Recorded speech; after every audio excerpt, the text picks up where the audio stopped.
Okay, let's talk about this project you just dropped. An EP, not an album.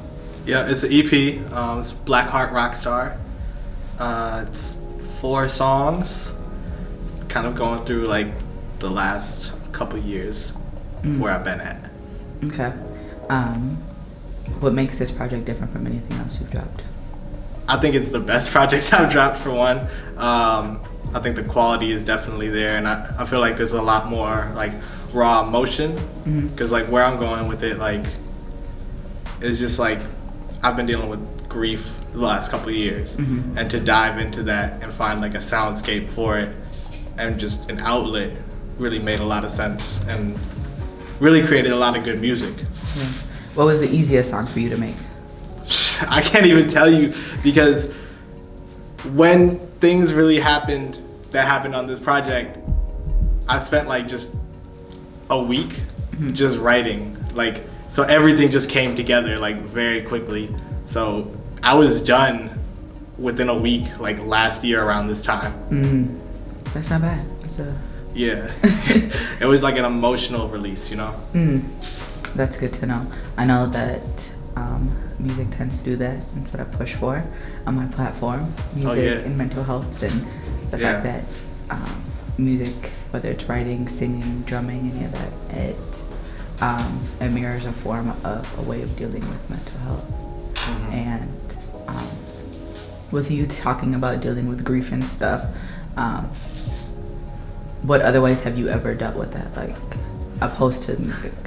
Yeah, I've dealt with it in a lot of unhealthy ways. Like specifically one of the things that I did, because the first track opens is talking about the death of my grandmother, and this is someone who like raised me. This is someone I lived with, so it was really like a parent in a sense.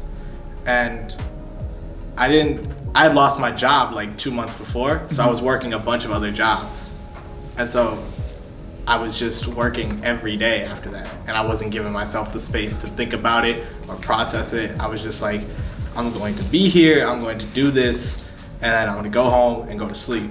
And that manifested in a lot of different ways that weren't great. It eventually just kind of led to me having like a manic episode when I finally did get that break, because I just didn't, like, everything around me was just finally coming to a head. Yeah.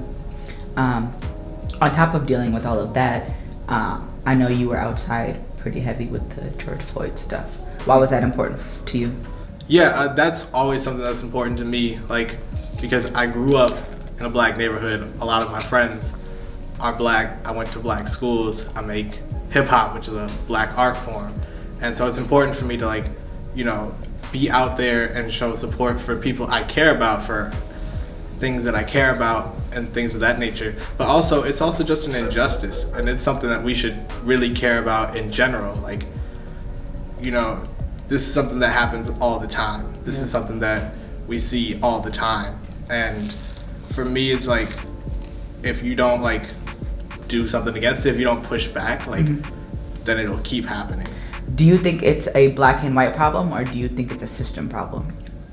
I mean, with that question, that's like, what's the system? Like, you know, like, that could be a black and white problem.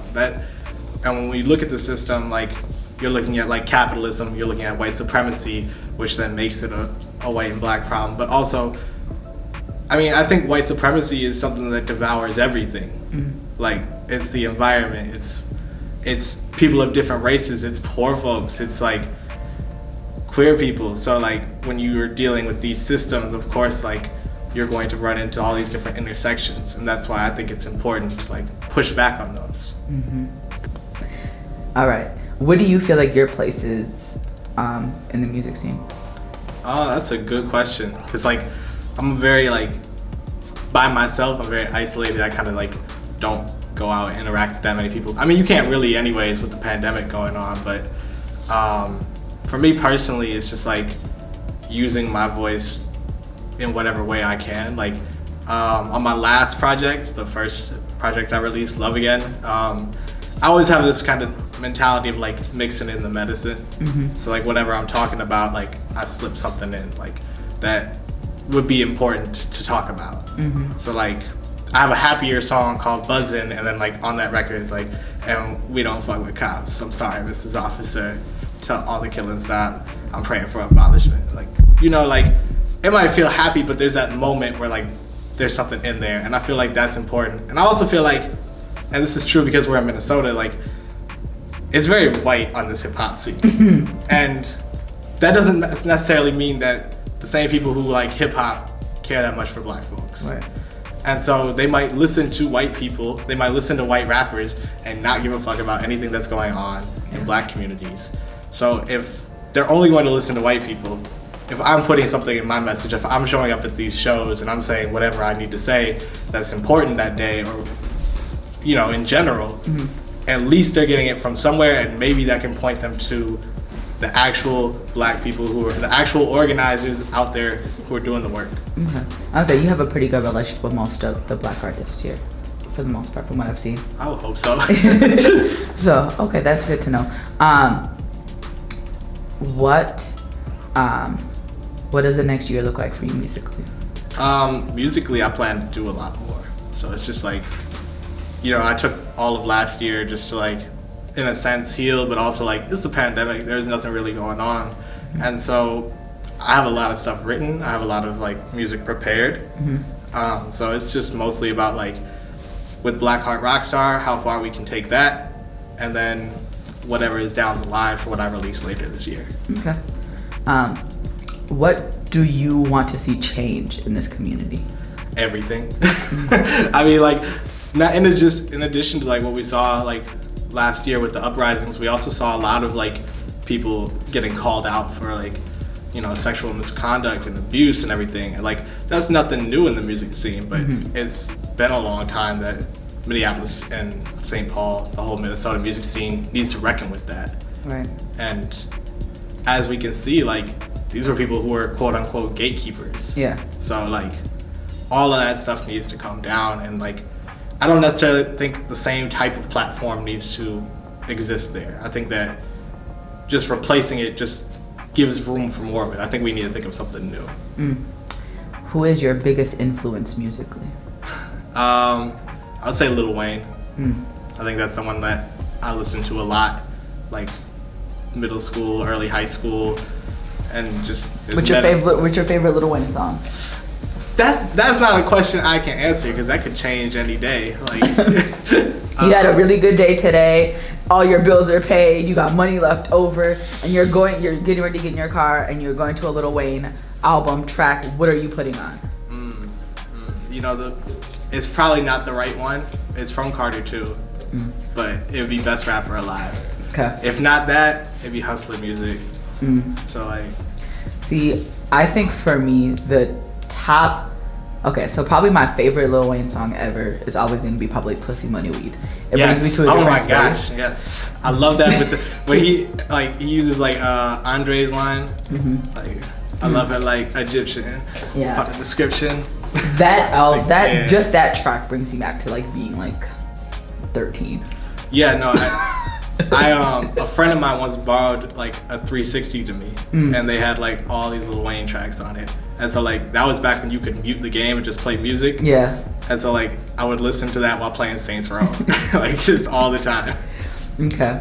All right, so I'm gonna ask some harder questions for you. Okay. Yeah. As a white artist in a hip hop scene, do you ever feel out of place? Yeah, I think it would be wrong just like, you know, say no. I think it's important to like, you know, acknowledge that like, I am taking up space on this scene. So it's important for me, like it's always been important for me to like highlight other artists, highlight people that I think are dope, and like work with people that I think are dope who are not white. You know, like it's so easy. Like I think that's part of it, is like a lot of white people are scared of black people, even these rappers. Yeah. Like you'll see them like make these rap songs, you see that, oh, I love like Wu-Tang, whatever, and then they don't hang out with any black people. Yep.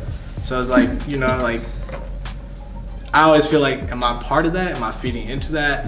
If working with those people creates that kind of feeling, like, you know, does that upset something, like, am I taking up too much space? That's something that, like, I'm constantly thinking about.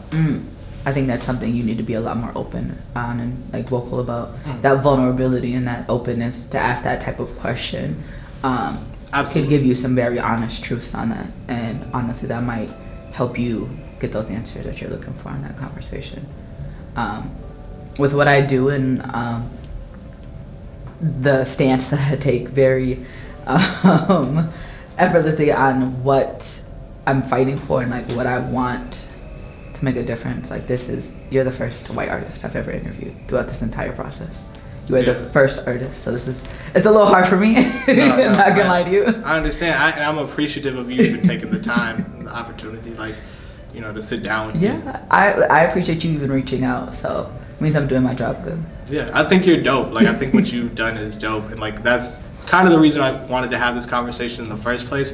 And like I understood from the get-go it wasn't going to be like a Blacklist podcast. You know, I was like, let's have this conversation, let's do it like, you know, where I'm not taking away from what your mission is. You know, I appreciate that.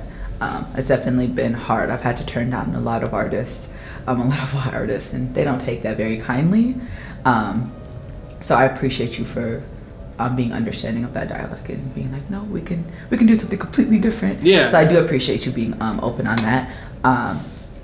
And I hope this year goes good for you musically, mental health wise, all of that. Thank you for continuing to use your voice and speak out on stuff and not just sit in the background. And be a little bit more vulnerable with us. It matters. It makes a difference. Absolutely. So, all right, let them know where they can follow you. I'm at Chase Vibe everywhere. So easy enough. There we go.